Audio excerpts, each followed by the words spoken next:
यार हेलो। स्वागत है आपका आपके यूट्यूब चैनल बैक बेंचर वाले भैया की क्लास में। तो आज हम लोग स्टार्ट करने जा रहे हैं एक बहुत ही अच्छा चैप्टर, वर्क एंड एनर्जी, जो 9th क्लास के बच्चों को बहुत ही दिक्कत देता है, बहुत देता है। मतलब सबको नहीं देता, कुछ कोई होते हैं मेरी तरह जो देता है, पर अब नहीं देगा। तो चैप्टर का नाम है वर्क एंड एनर्जी। बहुत सुंदर चैप्टर है, देखो इसकी तरह सुशील है बिल्कुल। Work and energy. तो वर्क होता क्या है? सिंपली वर्क होता है काम। वर्क को कहते हो तुम लोग, काम होता है, अच्छे से लिख सकते हैं इसको।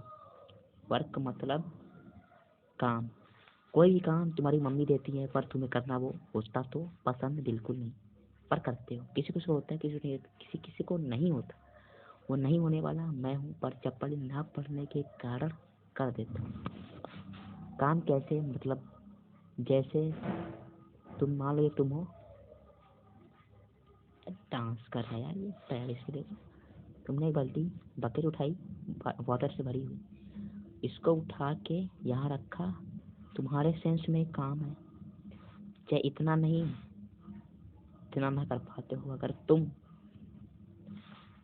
इतना ना कर पाते हो तुम, तो यहाँ अपने कोचिंग तक तुम चले गए, तुम्हारे लिए कोचिंग में जाके, मान लीजिए कोचिंग में जाकर तुमने पढ़ लिया, वो तुम्हारे लिए काम कहलाता है।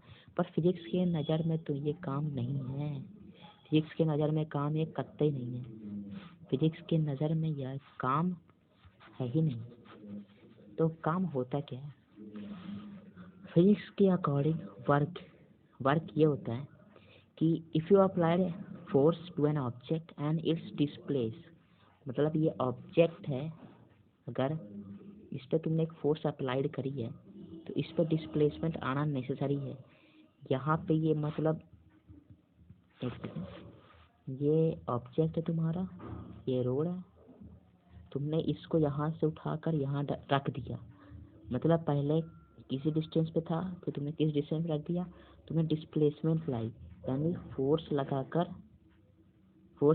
फर्दर तुमने डिस्प्लेसमेंट ला दिया। फोर्स लगाकर तुमने फर्दर डिस्प्लेसमेंट ला दिया। अब तुम ये बोल सकते हो कि हाँ, फिजिक्स की लैंग्वेज है कि तुमने काम भैया कर लिया, तुमने पहाड़ तोड़ दिया। डिफिनेशन थोड़ा पढ़ लेते हैं।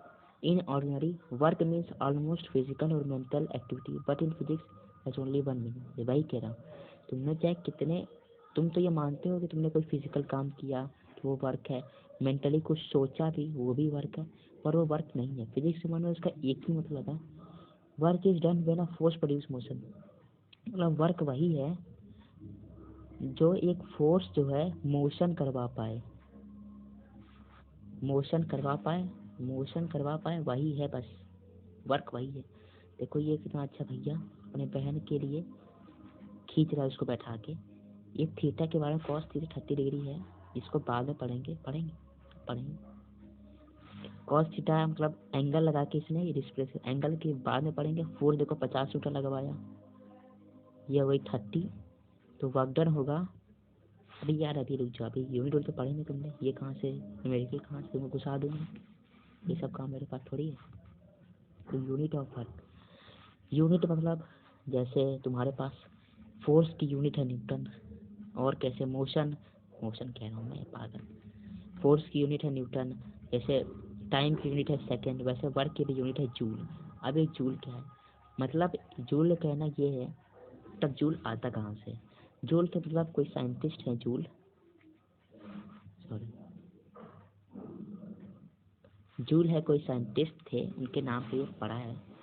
तो कहने का मतलब है कि when a force of 1 newton moves a body through a distance 1 metre in its own direction, मतलब एक ऑब्जेक्ट पे तुमने 1 न्यूटन का फोर्स लगाया और उस ऑब्जेक्ट में डिस्प्लेसमेंट हो गई 1 मीटर की। तो यहाँ से ये यहाँ, मान लो ये 1 मीटर चला, 1 मीटर की डिस्प्लेसमेंट हो गई। तो according to according to scientist, हर जगह न्यूटन घुसा देते, मतलब पूरी फिजिक्स की न्यूटन लिखी है, आगे सब कोलम वोलम तो मतलब घास चल रहे थे। तो मतलब एक फोर्स लगाया, 1 मीटर की डिस्टेंस कवर कर लिया तो फोर्स कह सकते हैं, वर्क डन कह सकते हैं हम लोग, वर्क डन कह सकते हैं मतलब फोर्स इंटू डिस्प्लेसमेंट। मतलब जितना फोर्स लगाया उतना डिस्प्लेस हो गया, और जितना उसका प्रोडक्ट आएगा, वर्क डन जो होता है वो फोर्स और डिस्प्लेसमेंट के प्रोडक्ट के बराबर होता है। वर्क डन जो होता है फोर्स इंटू डिस्प्लेसमेंट के प्रोडक्ट के बराबर होता है। क्यों होता है? क्योंकि जब हम लोग फोर्स लगाते हैं तो फोर्स लगाया 1 न्यूटन का, डिस्प्लेसमेंट हुई 1 मीटर, और उसी डायरेक्शन में हुई, तो वो उसका एसआई यूनिट जूल पर रिप्रेजेंट करेगा कि तुमने कितना वर्क किया है। वर्क को रिप्रेजेंट ही जूल में करते हैं। वर्क डन अगेंस्ट ग्रेविटी, जब कोई तुम काम ग्रेविटी के अगेंस्ट करते हो तो वो वर्क डन तुम्हारा ग्रेविटी के अगेंस्ट हो जाता है। मतलब अगर मान लो ये स्टेयर्स हैं, मान लो ये सीढ़ियाँ हैं, सीढ़िया पे तुम बंदा, तुम हो, मान लो तुम इस पे चढ़े जा रहे हो, तुम इस पे चढ़े जा रहे हो, मतलब इस पे तुमने टपाक से यहाँ मारा, यहाँ से यहाँ मारा, ठीक। तुमने इतना चढ़ा, और चढ़ने के बाद तुमने डिस्प्लेसमेंट भी की, मतलब तुमने यहाँ पे से थे यहाँ पे गए, यहाँ से यहाँ पे गए, तो डिस्प्लेसमेंट जो तुमने उड़ते समय कूदते समय जो की, उसमें तुमने अपने बॉडी का कुछ फोर्स भी लगाया, तब जाकर डिस्प्लेसमेंट हुई है। मतलब कुछ पैर से चढ़ोगे, एनर्जी कुछ रिलीज करोगे, तभी ऊपर सीढ़ी के चढ़ पाओगे।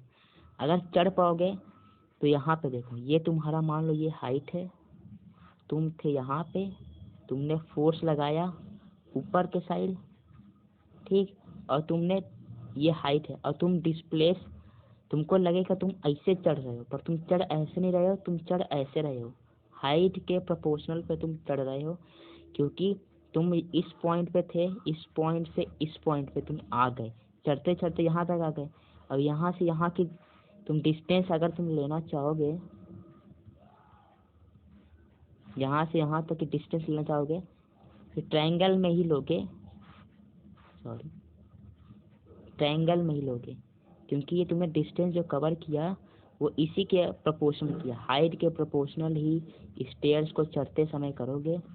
और जो वर्क डन होता है ग्रेविटी के अगेंस्ट, वो जरूरी नहीं है कि निगेटिव में रहे, निगेटिव होता ही नहीं है। वर्क डन एक स्केलर प्रोडक्ट है, क्योंकि वर्क डन जो है एक फोर्स,